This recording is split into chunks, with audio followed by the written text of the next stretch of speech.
বিসমিল্লাহির রহমানির রহিম।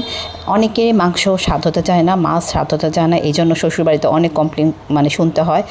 যাদের মাছ মাংস একদমই স্বাদ হয় না তাদের একদম গুরুত্বপূর্ণ একটা টিপস, একটা রেসিপি শেয়ার করছি। সেটা হচ্ছে আপনারা পেঁয়াজ রসুন সব যে বাটেন, সেটা পেঁয়াজ রসুন না বেটে ছিলে ডুবো তেলে, আমি এখানে ডুবো তেল দিয়ে ভাজি নিই।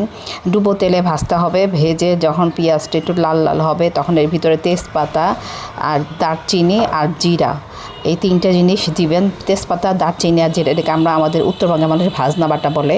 একদম যখন সুন্দর মতো এরকম নরম হয়ে যাবে সব পেঁয়াজগুলো রসুনগুলো তেজপাতা দারচিনি, তখন একদম ব্লেন্ডার মেশিনে ব্লেন্ড করে বক্সে রেখে দেবেন। এটা মাছের ভিতরেও দিলে অনেক মজা লাগে, বিশেষ করে বড় মাছগুলোতে, মাংসর ভিতরে, গরু মাংসের ভিতরে এটা দিলে অনেক টেস্টি লাগে। আপনারা অবশ্যই বাসায় এটা বানাবেন, বানিয়ে রেখে দিবেন। একদম গরুর মাংস যতদিন থাকে মাংসের ভিতরে কষানোর সময় এই মশলা পেঁয়াজ বাটাটা দিবেন, অবশ্যই দিবেন। খেয়ে বলবেন কেমন লাগলো, কমেন্টসে জানাবেন। যারা নতুন তারা আমার চ্যানেলটা সাবস্ক্রাইব করে দিয়ে পাশে থাকবেন।